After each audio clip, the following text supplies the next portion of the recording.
അസ്സലാമു അലൈക്കും വറഹ്മത്തുള്ളാഹി തആല വബറകാതുഹു. എണ്ണയില്ലാത്ത പലഹാരമാണല്ലോ ഇപ്പോൾ എല്ലാവരും കൂടുതൽ ആളുകളും ഉപയോഗിക്കുന്നത്. എണ്ണ ഉണ്ടായിക്കഴിഞ്ഞാൽ പലർക്കും കൊളസ്ട്രോളും ഷുഗറും പ്രഷറും അങ്ങനെയൊക്കെ ഉള്ളവരൊക്കെ ഒരുപാട് ഈ എണ്ണ പലഹാരങ്ങൾ ഒഴിവാക്കിയിട്ട് എണ്ണയില്ലാത്ത പലഹാരങ്ങളാണല്ലോ ഇപ്രാവശ്യത്തെ നോമ്പിനൊക്കെ കൂടുതലായിട്ട് ഉണ്ടാക്കുന്നത് അല്ലേ. ഏകദേശം 10-20 ലക്ഷത്തോളം ആളുകൾ ഉണ്ടാക്കിയൊരു സംഭവമാണ്, പ്രത്യേകിച്ച് റമദാനിൽ. അങ്ങനെ ഞാനും അത് ഉണ്ടാക്കാമെന്ന് വിചാരിച്ചു. അതിന് നമുക്ക് വേണ്ടത് കോഴിമുട്ട വേണം, അതുപോലെ തന്നെ വെളുത്തുള്ളി വേണം, അതുപോലെ ചുവന്ന മുളക്. ഇതിപ്പോൾ വെളുത്തുള്ളി നമ്മൾക്ക് എത്രയാണ് ഇൻഗ്രീഡിയൻസ് നമ്മൾ എടുക്കണേ, ഇതിലേക്ക് ചിക്കൻ ഉണ്ട് മെയിനായിട്ട് വേണ്ടത്. അതിനനുസരിച്ചാണ് നമ്മൾ ഇതെല്ലാം അളവ് കൂട്ടുകയും കുറയ്ക്കുകയും ചെയ്യേണ്ടത്. അപ്പം നമ്മൾ ചിക്കൻ എടുക്കുക. ചിക്കൻ എടുത്തിട്ട് നന്നായിട്ട് ഒന്ന് വാഷ് ചെയ്തിട്ട് നമുക്കത് ആവിയിൽ വേവിക്കാൻ കേട്ടോ വേണ്ടത്. ചിക്കൻ എന്ന് വെച്ചാൽ നമുക്ക് എത്രമാത്രം വീട്ടിലെ ആളുകളുണ്ട് അതിനനുസരിച്ചാണ് എടുക്കുന്നത്. നമുക്ക് എത്ര പീസ് ഉണ്ടാക്കണം അതിനനുസരിച്ചാണ് കേട്ടോ എടുക്കേണ്ടത്. ഞാനിത് വേറെ പലഹാരങ്ങളൊക്കെ ഉണ്ടായത് കൊണ്ട് തന്നെ കുറച്ച് ചിക്കൻ എടുത്തിട്ടാണ് ചെയ്യുന്നത്. അതിലേക്ക് 2 മുട്ട എടുത്തിട്ടുണ്ട്, ഒരു 3-4 ചുവന്ന മുളക് എടുത്തിട്ടുണ്ട്, പിന്നെ വെളുത്തുള്ളി. അപ്പോൾ നന്നായിട്ട് വാഷ് ചെയ്യുക കേട്ടോ. നന്നായിട്ട് ചിക്കൻ വാഷ്, എല്ലുള്ളതായാലും എല്ലില്ലാത്തതായാലും ഒന്നും കുഴപ്പമില്ല കേട്ടോ, അതൊന്നും പ്രശ്നമല്ല. നന്നായിട്ട് വാഷ് ചെയ്തതിന് ശേഷമാണ് നമുക്ക് നമ്മുടെ പരിപാടി തുടങ്ങേണ്ടത്. അപ്പോൾ ഈ ചിക്കൻ ചെറുതായിട്ടൊന്ന് കട്ട് ചെയ്തെടുക്കുന്നുണ്ട് കേട്ടോ. കട്ട് ചെയ്തെടുത്തിട്ടാണ് നമുക്കിത് ആവിയിൽ വേവിക്കുന്നത്. അപ്പോൾ എല്ലാം ഒന്ന് കട്ട് ചെയ്ത് എടുക്കുന്നുണ്ട്. എന്നിട്ട് ഒന്നും കൂടി വാഷ് ചെയ്തിട്ട് നമുക്കിത് പരിപാടി തുടങ്ങാം. ഫ്രൈ ചെയ്താൽ പ്രശ്നമുള്ള ആളുകൾ, പ്രത്യേകിച്ച് ഞാൻ പറഞ്ഞല്ലോ കൊളസ്ട്രോളൊക്കെ ഉള്ള ഒരു എണ്ണ ഉപയോഗിക്കാത്ത ആളുകൾക്കൊക്കെ ഏറ്റവും നല്ലൊരു പെർഫെക്റ്റ് റെസിപ്പിയാണിത്. ഇത് വളരെയധികം ടേസ്റ്റ് ഉള്ളൊരു സാൻഡ്വിച്ച് പോലുള്ളൊരു സംഭവമാണ്. അപ്പോൾ എന്തൊക്കെ തന്നെയല്ലോ ചിക്കനൊക്കെ ഇതുപോലെ ഇങ്ങനെ ഈ ഒരു രീതിയിൽ ഇങ്ങനെ കട്ട് ചെയ്തെടുത്തിട്ടുണ്ട്. ഇനി നമുക്ക് ഒന്നുകൂടി നന്നായിട്ടൊന്ന് വാഷ് ചെയ്തതിന് ശേഷം അതിലേക്ക് കുരുമുളക് പൊടി, ഉപ്പ് ഇത് പാകത്തിന് ചേർത്ത് കൊടുക്കുക. നമ്മൾ എത്രയാണ് ചിക്കൻ എടുത്തത് അതിനനുസരിച്ച് അതിലേക്ക് ചേർത്ത് കൊടുക്കുക. എന്നിട്ട് നന്നായിട്ടൊന്ന് മിക്സ് ചെയ്യുക. നന്നായിട്ട് മിക്സ് ചെയ്തതിന് ശേഷം ഇത് നമുക്ക് വേണ്ടത് ഇഡ്ഡലിയുടെ പാത്രമാണ് കേട്ടോ. ഇഡ്ഡലി പാത്രത്തിലേക്ക് 2 മുട്ട നമുക്ക് ഈ ഒരു കുഴികളിലായിട്ട് ഇങ്ങനെ ഒഴിച്ച് കൊടുക്കുക. ഈ 2 എണ്ണമാണ് എടുത്തത്, അതിന് മാത്രമുള്ള ചിക്കനെ ഞാൻ എടുത്തിട്ടുള്ളൂ. അപ്പോൾ അതിലേക്ക് ആവശ്യമായിട്ട് 2 മുട്ട നമ്മൾ ഇതിലേക്ക് പൊട്ടിച്ച് ഒഴിച്ച് കൊടുക്കുക. അതിനുശേഷം കുരുമുളകും ഉപ്പിട്ട് കുഴച്ച് വെച്ച ആ ഒരു ചിക്കന് ഇതിലേക്ക് ഇഡ്ഡലിയുടെ ആദ്യത്തെ തട്ടിലേക്ക് വെച്ച് കൊടുക്കുക. അങ്ങനെ താഴെയുള്ള ആ ഒരു പാത്രത്തിൽ നമുക്ക് ചിക്കൻ ഒന്ന് ഫില്ല് ചെയ്ത് കൊടുക്കട്ടെ. അപ്പോൾ താഴെയുള്ള തട്ട് 2 തട്ടാണ് ഇതിനുള്ളത്. താഴെയുള്ളതിൽ ചിക്കന് നമ്മൾ ഇട്ട് കൊടുത്തിട്ടുണ്ട്. ഇനി ബാക്കിയുള്ളതിലേക്കാണ് നമുക്ക് എഗ്ഗും അതുപോലെ മുളകും അതൊക്കെ ആവിയിൽ വേവിച്ച് എടുക്കേണ്ടത് കേട്ടോ.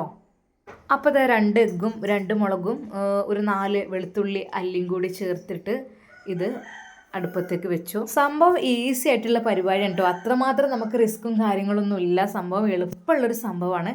എന്തൊക്കെ തന്നെയാലും നമുക്ക് നന്നായിട്ടൊന്ന് ഇത് ആവി കയറ്റിയെടുത്തതിന് ശേഷം ബാക്കി നമുക്ക് പണികളിലേക്ക് പ്രവേശിക്കാം. സാധാരണ നോമ്പിന് നമ്മൾ പഴംപൊരി, ഉള്ളിവട, സമൂസ, കട്ട്ലറ്റ് അതുപോലെ തന്നെ അങ്ങനെയുള്ള സാധനങ്ങളൊക്കെ അതിലൊക്കെ എണ്ണ ഉണ്ടാവുമല്ലോ. അപ്പോൾ ഇതിൽ ഒരല്പം പോലും എണ്ണൻ്റെ ആവശ്യമില്ല. ഓയിൽ പറ്റാത്തവർക്കും വെളിച്ചെണ്ണ പറ്റാത്തവർക്കൊക്കെ കൊളസ്ട്രോൾ ഉള്ളവർക്കൊക്കെ കഴിക്കാൻ പറ്റുന്ന ഒരു ഡിഷ് കൂടിയാണ്. അപ്പോൾ വീട്ടിൽ എണ്ണ പറ്റാത്ത ആരൊക്കെ ഉണ്ടെങ്കിലും ഇതുപോലെ ഉണ്ടാക്കിയാൽ മതി. അപ്പോൾ നമ്മളെ മുട്ട ജസ്റ്റ് ഒന്ന് ഇങ്ങോട്ട് ഇങ്ങനെ പൊട്ടി പുറത്തേക്ക് പോന്നിട്ടുണ്ട് കേട്ടോ. അത് കുഴപ്പമൊന്നുമില്ല. അപ്പോൾ നമ്മുടെ വെളുത്തുള്ളി അതുപോലെ തന്നെ ചുവന്ന മുളക് അതുപോലെ മുട്ടയൊക്കെ നന്നായിട്ട് വെന്ത് വന്നിട്ടുണ്ട്. താഴെ ചിക്കൻ കണ്ടില്ലേ, ചിക്കനിൽ അല്പം ഇങ്ങനെ വെള്ളം ഇറങ്ങി വന്നിട്ടുണ്ട്. കാരണം എന്തായാലും കഴുകിയ വെള്ളമൊക്കെ ഉണ്ടാവുമല്ലോ അതിലിങ്ങനെ. അപ്പോൾ നമുക്ക് വെള്ളത്തിൻ്റെ ആവശ്യമൊന്നുമില്ല. ഒരു ചിക്കൻ ഒന്ന് ജസ്റ്റ് നമ്മൾ എടുക്കുകയാണ് ചെയ്യുന്നത്. അപ്പോൾ നല്ലോണം സോഫ്റ്റായിട്ട് വെന്തിട്ടുണ്ട് കേട്ടോ. ഇനി നമുക്കിതിലേക്ക് ആവശ്യമുള്ളത് 2-3 ക്യാരറ്റ് ഞാൻ എടുത്തിട്ടുണ്ട്, അതുപോലെ തന്നെ ചീസ്, പിന്നെ അതുപോലെ തന്നെ സവാള 2 എടുത്തിട്ടുണ്ട്. ഇതൊക്കെ നമുക്ക് എത്രമാത്രം ഇനി വെജിറ്റബിളൊക്കെ ഇതിലേക്ക് കൂട്ടി കൊടുക്കാൻ പറ്റും അങ്ങനെയൊക്കെ ചെയ്യാം. ഇതിലേക്ക് വേണമെങ്കിൽ ബീൻസ് ചേർത്ത് കൊടുക്കുക, അതുപോലെ ഗ്രീൻ പീസ് ചേർത്ത് കൊടുക്കുക, അങ്ങനെയൊക്കെ ചെയ്യാം.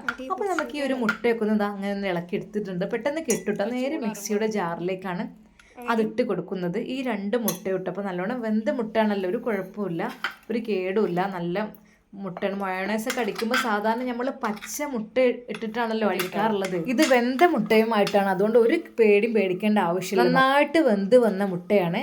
അത് നമ്മൾ മിക്സിയുടെ ജാറിലേക്ക് ഇട്ടിട്ട് ഇനി അതിലേക്ക് ബാക്കിയുള്ള വെളുത്തുള്ളി ആവിയിൽ വേവിച്ചിട്ട് കൊടുത്തിട്ടുണ്ട്. അതുപോലെ തന്നെ ചുവന്ന മുളക് നമ്മൾ 2 ആവിയിൽ വേവിച്ചത് ഇട്ട് കൊടുത്തു. ഇതൊക്കെ ഒന്ന് മിക്സിയിലൊന്ന് നമുക്ക് നന്നായിട്ടൊന്ന് അരച്ച് വരാം. എന്നാൽ അപ്പോഴേക്കും നമുക്ക് ഈ വെന്ത ചിക്കനൊക്കെ ഒന്നത് ഇങ്ങനെ ഈ പിച്ചെടുക്കുക കേട്ടോ. മിക്സിയിലൊന്നും അടിക്കരുത്, മിക്സിയിൽ അടിക്കേണ്ട ആവശ്യമില്ല. അത് അപ്പോഴേക്കും ക്യാരറ്റും സവാളയും നല്ലതായിട്ട് കൊത്തി നുറുക്കി അങ്ങനെയും വെച്ചു. ചിക്കൻ നമ്മൾ കൈകൊണ്ട് തന്നെ അതിങ്ങനെ പിച്ചെടുക്കണം നല്ലത്, അല്ലാന്നുണ്ടെങ്കിൽ അരഞ്ഞു പോയ രസം ഉണ്ടാവില്ല.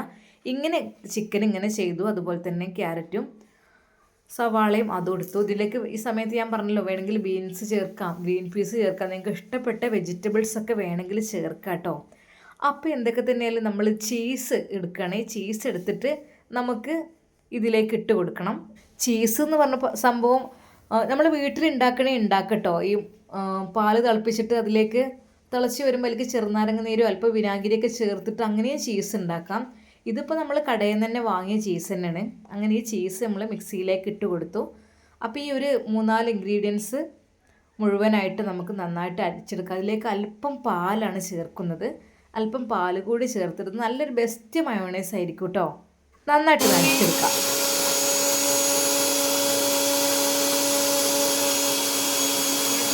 അപ്പോൾ കണ്ടില്ലേ, ഈ ഒരു പരുവത്തിൽ നമ്മുടെ മയോണൈസ് ഇവിടെ സെറ്റായി വന്നിട്ടുണ്ട്. നല്ല ഹെൽത്തി മയോണൈസ് ആണ് കേട്ടോ ഇതിൽ. ഇനി നമുക്ക് ഈ ഒരു വെജിറ്റബിൾസിലേക്ക് ഈ ഒരു മയോണൈസ് ചേർത്ത് കൊടുക്കാം. ചിക്കന്, ക്യാരറ്റ്, സവാള ഇതെല്ലാം നമ്മൾ ഒരുമിച്ച് ചേർത്തിട്ടുണ്ട്. ഇതിലേക്ക് മയോണൈസ് ഒഴിച്ച് കൊടുക്കാം. നമ്മളെ സാധാരണ മയോണൈസ് പോലല്ല, നല്ല ഹെൽത്തി മയോണൈസാണ്. കാരണം വേവിച്ച മുട്ടയൊക്കെ വെച്ച് ചെയ്തതല്ലേ. ഇനി നന്നായിട്ടൊന്ന് അത് മിക്സ് ചെയ്ത് കൊടുക്കുക. അപ്പോൾ നമ്മുടെ ഫില്ലിങ്സിനുള്ള സംഭവം ഏകദേശം ഇവിടെ സെറ്റ് ആയിട്ടുണ്ട് കേട്ടോ. കാരണം ഇതിൽ ആവശ്യത്തിന് ഇൻഗ്രീഡിയൻസ് ഒക്കെ ചേർത്തുകൊണ്ട് നല്ല ടേസ്റ്റ് ആയിരിക്കും. ഇനി നമുക്ക് വേണ്ടത് ബ്രെഡാണ്. ബ്രെഡ് ഇതുപോലെ എടുത്തിട്ടുണ്ട് കേട്ടോ. ഇനി ബ്രെഡിൻ്റെ ഉള്ളിലേക്ക് ഫില്ല് ചെയ്തിട്ടാണ് നമ്മുടെ പരിപാടി തുടങ്ങേണ്ടത്. ഈ ബ്രെഡ് ഇതിങ്ങനെ വെച്ചിട്ടുണ്ട്. ഈ ബ്രെഡിലേക്ക് നമുക്ക് ഈ ഒരു നമ്മുടെ മിക്സ് ഇട്ട് കൊടുക്കുക.